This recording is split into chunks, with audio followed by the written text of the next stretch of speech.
All right, Charlotte, have you any sympathy for them? I mean, you've got to a bit, haven't you, given the history behind this. Of course, Harry's mother died in such a car chase, and I can sort of imagine if I was him, you'd think, it's happening to me, and even if it wasn't that bad, your brain would start to work itself up. Probably not to the extent that you'd then put out a press statement saying that something like this had happened. You'd hope that some publicist would get in the way and say, hang on, let's talk through, maybe let's put this a little bit further down. But in the moment, absolutely, I think I have sympathy with him. But Kevin, it's tricky, isn't it? Because as Tyrus said, they've been spectacularly thirsty for media attention.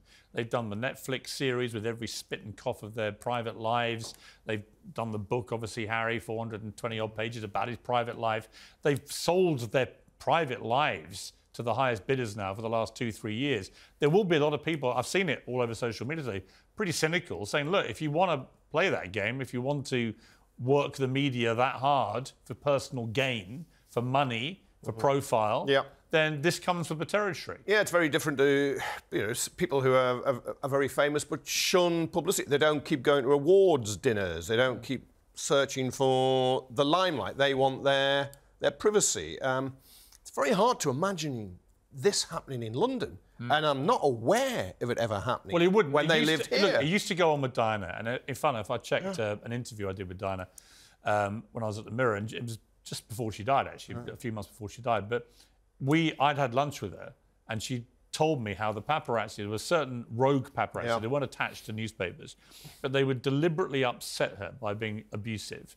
And when she reacted emotionally, they'd get the footage they wanted, and they would sell that as Diana's tears over marriage or whatever. And she said, please understand that's what they're doing. And I said, OK, we're not going to use those pictures anymore. And we announced it in the Mirror, actually, at the time. And she thanked me when I did this interview for what we had tried to do. Now, unfortunately, you can't control the world's paparazzi. Many of them are good, hard-working, decent people. I've worked with a lot of them over the years. And some are complete rogues. So we don't really know yet. I think, but you know, it may be last night was a pretty chastening experience. Yes. The question then becomes, how much of that do you bring on yourself? Yeah, and you know, I agree with the sympathy for him, the way his mother died, and he said every time he sees a flash or hears the click of a camera, he goes back, and he's clearly a troubled young man. And you could say, yep, they've made themselves celebs, so you're going to get attention. They want to conceal where and who they're staying with. Yeah. Why do they want to do that? But I also understand why some of the people would want to know where and who they are staying with. But that wouldn't excuse if you stay in a major hotel in New York, you've got complete privacy. Yeah. You know, we had the Met Gala recently. We're all at the Carlisle. No one got inside. It's completely walled off. Tyrus, let me just also ask you about the fact that they were there at all. Was that Meghan Markle was receiving this award from Gloria Steinem for being an inspiring example of equality and feminism. Do you see the Duchess in that way? The Virtue Signaling Award? You know, first of all, as the more we talk about this, my bodyguard instincts just kicked in, and I just have another question.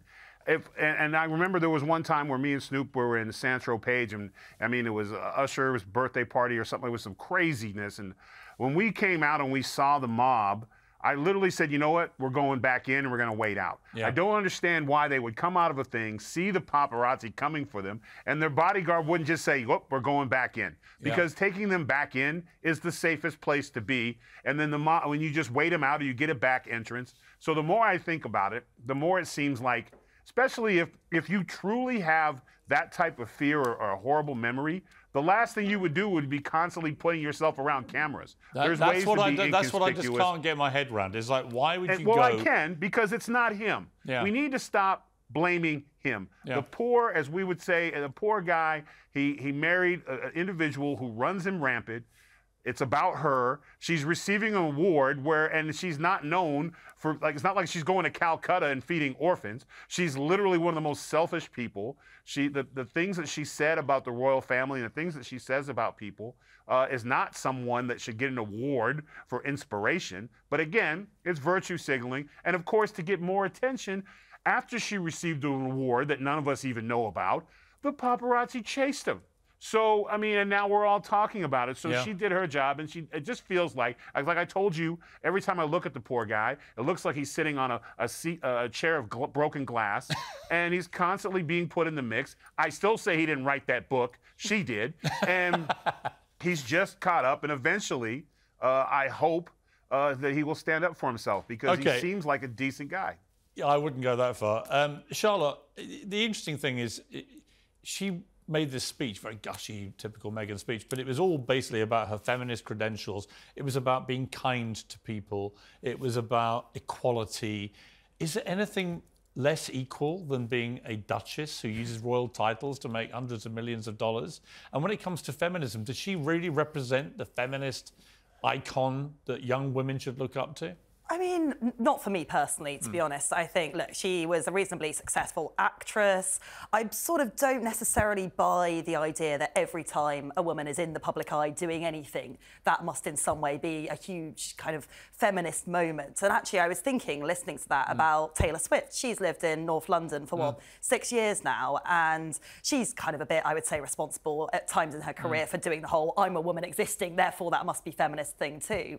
But you never saw any photos of her, because it is possible to hide if you are a celebrity and if you've got enough money. And there's no question. I know massive stars who just walk around. Tom Hanks came into a cafe I was in New York, Upper East actually, a few years ago, on his own, no bodyguards, no one bothered him. He asked if he could join me. We had the best breakfast I've ever had. Yeah. But that's New York. You can do that in New York. That's the point. This idea, though, of Meghan Markle being an inspiring example of equality, Kevin. Yeah, well... Is there much equal about... No. And you know my view on all of that. No. I mean, they want the royal titles, the Duke and Duchess, because they can monetize it, how they make their big money. There's no equality there whatsoever. But I don't think she is entirely bad, and I can see she will inspire some people, perhaps young girls of colour in particular. Tyrus is very much against her, I see that, but they could actually hire him as a bodyguard. He sounds like he'd be pretty effective, and there would have been no trouble last night with him around.